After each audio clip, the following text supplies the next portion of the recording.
ABC One Television. ABC One Television. ABC One Television. Le leader en actualité. Actualité politique de la RDC, d'Afrique et le reste du monde. ABC One Television. Le leader en... Et nous avons compris qu'il y a d'autres blancs qui ont du cœur. Ils ont fait même des émissions pour nous dire tout ce qu'on vous donne comme don est un poison. Ne faites pas confiance à un occidental, car il n'y a rien pour un blanc. Qu'est-ce qui fait qu'aujourd'hui, lorsque le chef de l'État arrive à Brazzaville, il déclare à côté de Sassou Nguesso que le vaccin est un chemin obligé. Mais nous avons nos produits à nous qui traitent encore le Covid. Si bien que pour moi, le Covid n'existe pas en Afrique. Alors, la plupart du temps, les chefs d'État africains, ils ne touchent que qu'à l'Europe tous. Ils ne touchent que qu'à l'Amérique tous. Est-ce qu'il n'y a-t-il pas moyen de faire exception? Alors, parlons-en de Covid. Eteni Longondo déclare, il y a la maladie, il y a ceci, on crie, Muyembe prend un bémol, il lance. Il nous promet que nous allons atteindre le pic au mois de mai, l'année passée. C'est-à-dire, il agissait comme un dieu. Il projetait déjà que ça va venir. Mais dans la population, monsieur le président de la République, quand vous avez fait le tour des hôpitaux, avec les chiffres qu'on vous avançait qu'il y avait tant de maladies, vous n'avez rien trouvé, vous avez levé les mesures de confinement. Mais ces gens qui vous ont trompé une fois, peuvent-ils ne pas vous tromper la seconde fois? Le professeur Muyembe avec son équipe ont gonflé des chiffres pour permettre à ce que l'Organisation mondiale de la santé, avec leurs fameux vaccins, puisse venir au pays. Regardez maintenant comment nous faisons l'analyse. Muyembe sort des chiffres. Il dit 1800 atteints. Quelques jours, il dit 1000 guéris. Mais c'est là où maintenant le chef de l'État, vous devriez lui dire comment sont-ils guéris? Que Muyembe vous donne la réponse. Non, on a traité avec l'hydroxyne, tout ça. Oui, continuez à traiter de cette façon-là. Mais qu'est-ce qui fait que il y a des gens qui guérissent de cette maladie, mais que vous preniez le vaccin? C'est là qu'il y a la question. C'est là que la carte se joue, monsieur le président de la République. Il y va de votre pouvoir. Pourquoi je dis ça? Il y a un fils du pays qui vient de mourir, Étienne Flaubert Bantangu Mpessa. Rappelez-vous de Manadiar. Il a trouvé un produit, Manacovid, qui traite le Covid selon ses expériences. Et vous avez reconnu cela, mais le chef de l'État, au niveau de Brazzaville. Qu'est-ce qui fait que nous avons un produit qui traite? Il faudrait que le gouvernement achète ce produit pour donner à sa population. Et une fois, le noir a trouvé une solution à ce problème. Mais qu'est-ce qui fait que le chef de l'État, vous puissiez accepter que le Congo soit candidat au vaccin, pendant que vous avez un produit qui traite ici? Et que cette même maladie, c'est une grippe normale, c'est la malaria normale. Et ceux qui traitent, même les médecins nous le disent, c'est la malaria qu'on traite. Alors, monsieur le président de la République, nous demandons une chose. Nous acceptons le vaccin à une condition. Que l'infirmier qui va nous injecter, le médecin qui va nous injecter, le professeur Muyembe, lui qui est, je ne sais pas si c'est virologue, le ministre Eteni Longondo, qu'il signe des actes de responsabilité civile sur notre santé. C'est-à-dire l'infirmier qui veut me piquer, il signe ce papier, qui va aller au parquet, que je suis responsable des apparaissent dans le corps de celui que je pique. Le ministre doit signer ça. Il dit, moi je signe, je suis le patron de la santé publique, je m'engage. Lorsqu'il y a décès, lorsqu'il y a effet secondaire indésirable, qu'il soit responsable. Que Muyembe signe qu'il soit responsable. Comment pouvez-vous accepter un vaccin que vous n'avez pas étudié suffisamment. Non, on a traité chez les autres, on a vu qu'il n'y a rien, c'est pourquoi nous avons pris. Non, messieurs. Nous savons qu'il y a des dégâts importants là-bas, modernisés. Il n'y a pas moyen de cacher. Alors, comme vous dites que ça a donné de bons résultats, signez ici. Le chef de l'État, il va signer parce qu'il a accepté. Il sera responsable, civilement responsable. Eteni Longondo, civilement responsable. Professeur Mouyembe, civilement responsable. Les infirmiers, les médecins, les assistants qui vont nous piquer, qu'ils signent ces papiers. Vous lui donnez le papier du parquet, il signe et il vous pique. S'il refuse de signer, abandonnez le vaccin. Ils savent ce qu'ils font. Quand ils vous disent que voilà, moi on vient de me piquer, on peut lui piquer l'eau distillée, ça ne fera rien dans le corps. Nous avons des images de gens qui ont trompé des ministres en Amérique et en France. Nous avons zoomé les images. L'aiguille n'était pas sortie, il était dans les capuchons. On nous a menti. Écoutez, Monsieur le Président de la République, vous avez gagné beaucoup. Vous avez mis à plat Kabila. Vous avez récupéré la situation politique. Cette situation risque de vous échapper. Et ça risque de vous coûter cher.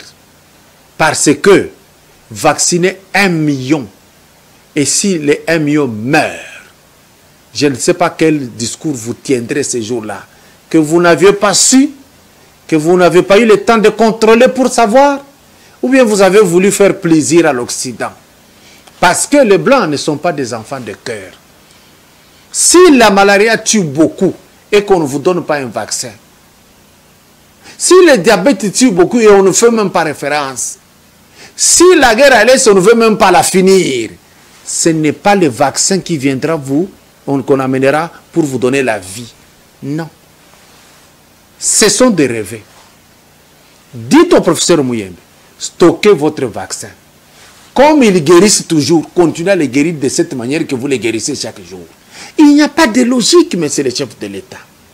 Qu'on vous dise 580 atteints, et cette semaine on vient de guérir 500, mais parce que vous les guérissez, vous cherchez le vaccin, pourquoi? Qu'est-ce qui vous prend? À bon entendeur, salut. Marché de la liberté, et puis tout ça, on aura Mike Mukeba et Bissonio sur la Kinshasa, na Bitumba, Oyo Barwande, na Bagande, Bakote la Rabison à Tchango, na Bossani Ane, Kozala, na Bossani Ane, Baramasina, Borobeng, Bopesane. Musée a le bien à récompenser, bien parce que Bobunseki Banguna, Banguna Basaini, Bakotite. Batongi marché de la liberté, depuis les alliés gérés Tim Koulalelo. Ville à Kinshasa bénéficiera à 10 francs, aucune recette et à ville à marché de la liberté, il semblerait, je n'affirme pas, il semblerait 40% à recette il faut à la ville à Kinshasa. Mais il s'est les à noter. Bilan l'Assemblée provinciale, apparemment, Botala Zando Mene, Zando, mais marché de la liberté, c'est qu'après Mbongo, il faut compter, Mbongo est belé. Il faut avoir 3 marchés à Minen. Zando, marché de la liberté na Gambela. On dirait que Sundola marché de la liberté, car la fondation musée Laura des Kabila, Bali Mbongo calmement, on a évité sur Bandi Bali Mbongo. Quand on lobby, dans mon bouni, il y a Samaki, et Ali Namubu Kamamoko, non, on sait. Kotomoko, Nakama Libois, Natugu Libois, 1998. Oui, 1998. Tant on a un CD Bayaka, Bakati Bisolo, Tiliki, Namai, Kumu, Alana Nzembo, Nano, Kufa. Wendo, Aïe, Batozangi Maïsor, qui est en 1998. Wenze wana eli wenze ya bana kisasa ya bakongomani na boyoka pasi na motema banyoso na kombo ya fondation musée akomisi wenze wana lokwa wenze na ye mama Fatuma batia na wenze wana mbongo wa mofuta bato o basaka wenze ya lakate kasi mbongo ya kobimisa so bato PPD bakokenda milulu ya beta biloko yango na akobimisa 20,000 francs na moto so bato PPD bakokenda milulu. Maman Fatouma a bomi wenzewana. Et sengeli biso na assemblée provinciale tango to kozonga wa to vanda likama wenzewana. Ngai soko moni likama wenzewana na lobaka yango te ko batindaka baninga kuna.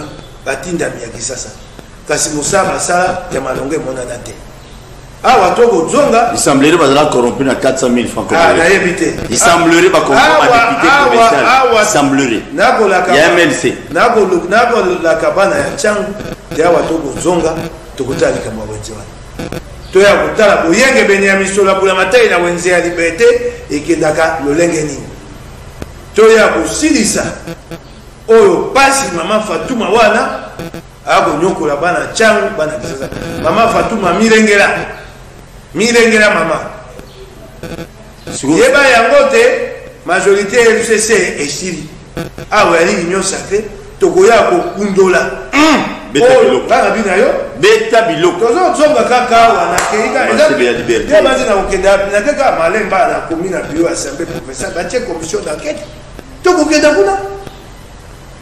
kuna eleki mingi awa touti kosisa mosala awa nde ndeko asalaka enquête wana ayaka na rapport wana tali yango ate eloko te na kati eloko ya malonga te kolela ya bana changu ya bana kisasa ya bakongomani na zando ya liberté eleki mingi mama Fatuma mirengela soko ozali kozwa mosolo banda kozongisa yango malembe awa ofutaka bato basalaka kuna te banda kofuta bango na malembe po soki te kala mingi te oyo biliaki yo bikokoka mama Fatuma milengela ta milengela nayebisi yo mais oyebi honorable so toke pena na baréalité totali pena makambo totion pena na mesa omoni chef lokola badossier okola bamarché de la liberté eza nde bino assemblée provinciale il faut osala banquête depuis année nini oyo mbongo ekotaka na ville te depuis année nini oyo ba 5 communes oyo tiango wana il faut bazwaka mbongo bazwaka te bosali bakalikili nyonso wana et puis botuni mama wana mbongo ekendaka po depuis marché salemaka yende na administrateur na lobi na yo boye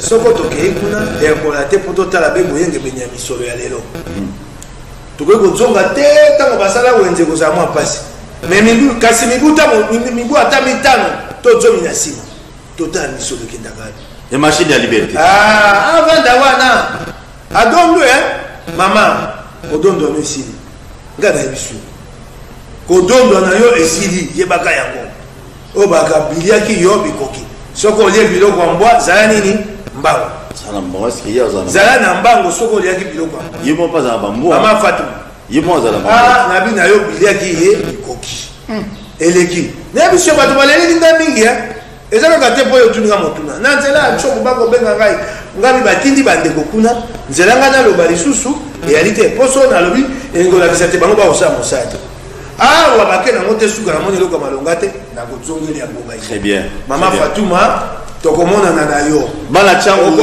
okomonana na assemblée provinciale ya Kisasa tokoyeba boyenge bene ya misala wana bana changu bozalaki zandoyo nga nazaka mwana moke mais nayebi yango malamu nazaka koya kotika mama awo tozoya makambo ya babalabala bloqué ya basalite boye ezalaka te tozotambola na zando wana totamboli na mama asombi babiloko bana bazalaki wana bazomema ti na motuka mpe tozogare kaka pembeni ya zando wana bokatika balabala bokoti na zando makambo wana bayebisi nga ke esila zando ekoma na salite moko moyen te alors ngai nakoki ko permettre bandeko nanga ba congolais ba vivre na ba condition ya ndenge wana te na boyi te biso banso esengeli toluka tosala mombongo mpona bao bazosala mombongo koganye vie na bango kofuta ya bana classe ba soins de santé na boyi te mais quand même il faut pe totia bino na ba condition malamu eza mosala na biso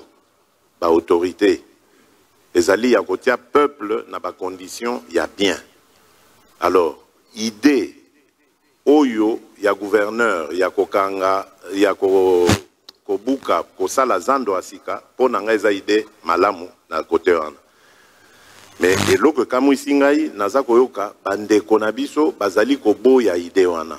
Tina nini bozali koboyela proposition malamu ndenge wana. Tokoki ko continuer kotika bino bosala na ba condition wana te. Ngai so na koti kaka na asu mokolo moko na belimba la moko. C'est impossible. Zando yo il faut ezonga ndenge zalaka kala. Batonyo eza ya batonyo so ba catégorie nyonso ya population. Tokoki kondima te ekoma likambo ya batu moko boye bazwa Kinshasa mobimba en otage na kondima yango te. Il fallait la la bana, mais mon la bana est saté. Tout ça n'a la bana n'a qu'à ne disque mal. Après la dernière, tu vas te la bana tama tembele, pas comme moi à revenir. Donc c'était bonne fête na nini. Si le maboma mboka, di logo tozote kako. Elle te ko de la bana. Ce ko tali photo biso ba papa, biso ku mama abimite, biso to kolia te to fane na madame. Jamais de biso mama to ko vivre. Donc on la mère ko landa. Le oui. Dans la vidéo tozote kako relier sa bana. Donc en tout cas penza mais c'est félix. De missionner na yo. Parce que tu le mot, ça va y avoir la yémi, ça va y est. Mais il y a dans la passion qui sont au monde. Il va y avoir un souci. Bande de fortune, le mot, à qui va conduire mon livre. La volonté n'est pas dans la mboka, Félix Albaki Sinzala. Nzala qui n'a pas belé. Abaki Sinzala. So, alors, quoi, ça peut-être les Congolais. Les lots et là, les sous de la fête, les pieds audio, en copie, pour quoi ça va, la bande à la modi. Dis donc, la bande à la parce que nous avons un chango. Nous avons un salaire, nous avons un peu de moto, nous avons l'élection à Kasila. Nous avons le papa de l'élection. Le patient va rappeler Bissot. On est l'élection, va venir. Là, il y a soit qui s'est passé, va venir passer à Moukouna. L'élection pour Zalaki en 2023. Parce que au sein de la Gouloua,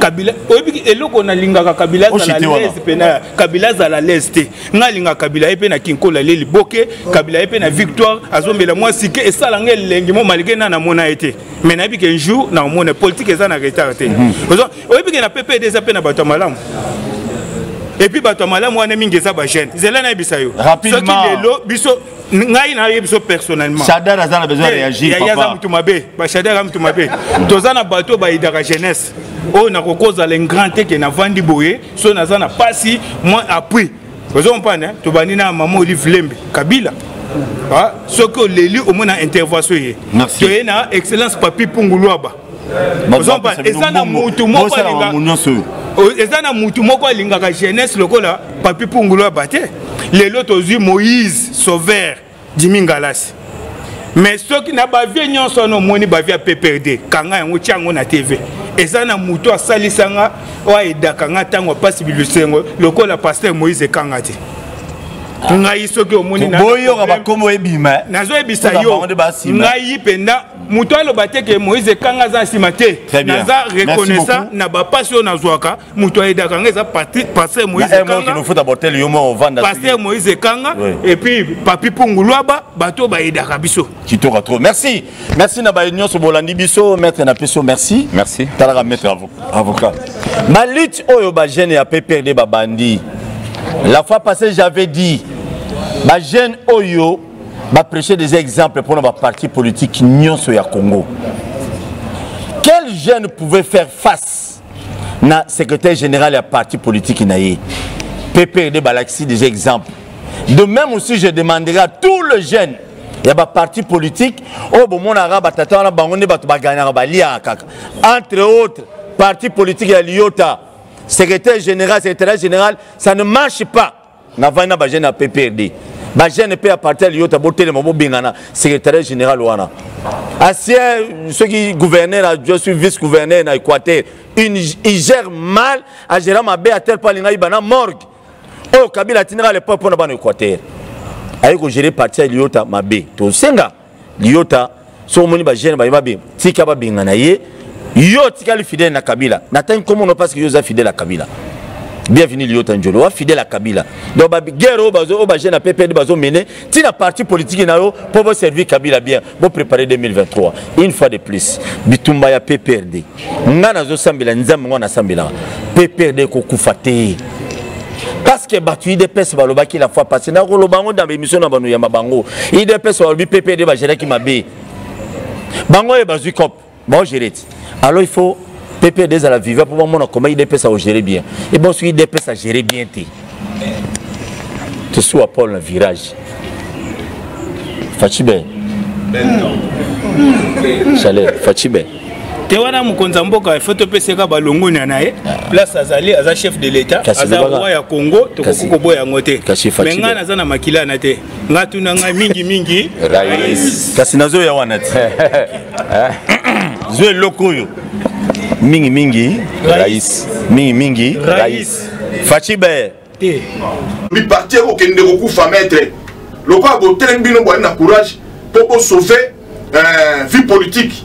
Il y a président national Joseph Kabila Kabange botel maboko ndeti na suka ba maître balagami balete na kata dojo maître yali Joseph Kabila Kabange grand maître toko ça na ba grand maître mi balete bon Jimmy Azana bulaza qui joue on a tenu ba o ya binona senti non Jimmy ali maître ya bilenge biso to ba parti mobimba OK biso to ba parti mobimba yali ke maître yali Joseph Kabila grand maître Eli Joseph Kabila ba o basali mabe lokola Joseph Kabila lobaki il faut une nouvelle classe politique et ya nouvelle classe politique et na combat bitumba politique ali bitumba compétence o le loto ko démontrer na mission batunyo sou kende ko sadara diriger malamu te akambi malamu te gestion na ezali mabe biso to ali parti démocratique mais ba jugement na yé et ça ba jugement dictatorial alors toki ko bomba eloko wana te toki ko ndimate tous les satans à biso, on est au perdre, on est au préparer 2023. Il ne peut pas préparer 2023. Tout préparer 2023. Tu m'as bien nous autres. Nana bien biso to télé mi pote biso. Déjà partisans des autres wana voulu eke pour préparer 2023. Partisans des autres, yango moni biso bilenge to télé. Ah, to sur le devant. Les profs balola ni wana ka ba moto mona omba. Toké. Tolobi chef to kolela butumoyi na mai na miso. Président Joseph Kabila, président parti, président national, Mukolo parti, Telema, to monaki, to yokaki, to kutani pe to solina ba mikolo, o abiso, o ba leka, to pesi bango makanisi na biso, to lobi na bango, to yebisi bango, ba mikolo ande banani, ba secrétaire général ya kala. O akala ba lekaki, ba bocha, ba ki ko mona biso, te caméra ali ne sika passe. Caméra à la quitter, mais toi qui na professeur Bochap, toi là qui na professeur et enfin tous les compromis va reconnaître lit na bino va reconnaître lit ba bi lit wana ya lit te ke ndenge to oyoka batu ba kolinga ba ke na biso ote ba vali ba ko sala ba je ya ennemi o lokwa ba kolinga ba ko lamba ngona lo manuel en français o biso to ko sala je ya ennemi ate ennemi ndana kati ennemi ya PPRD ali moto ba pesi mbongo abattre campagne mais yo yebi moto o to kandia na ebité nani na PPRD abattre campagne à président de la République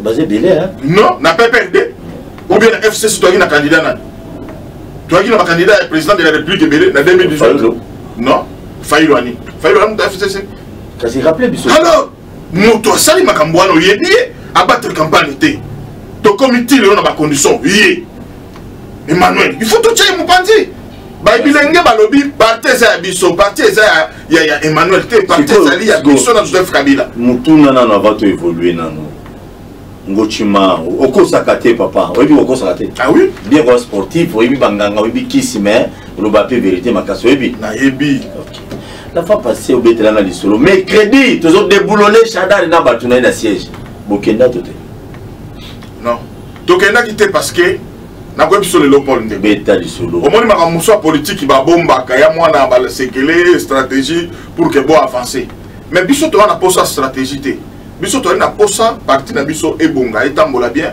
pour na mabongiso zo bongisa pour na 2023 alors to moni degré parti ezo kende na non respect ya ba test ya parti ndeko Emmanuel Ramazani Chadar ya kumba parti na ndenge ya mabe alali ala muki azui donc après mino Chadar ya kumba parti mabe ti le bozala na discours alo kumba parti na ndenge ya mabe OK soko to yaleke no parti balongola mutumbala moko mbesi to longola yi no boko kate parce que ba lobi muta che wana ida Joseph Kabila donc Joseph Kabila ni muta longola yi yango na ebisio beta omoni ndeko Joseph Kabila président national na lobi na yo président Joseph Kabila soko yebi ete yo komona ondele makambo kosala osepela makambo yo kosala moko kosepela ta mukete ya sanza ikala ala kosepela ta mukete il est très fâché très mécontent très mécontent mais lokola ali moto abwanya ebele omoni moto abwanya ata siliki okoyeba te parce que yo kende kasamata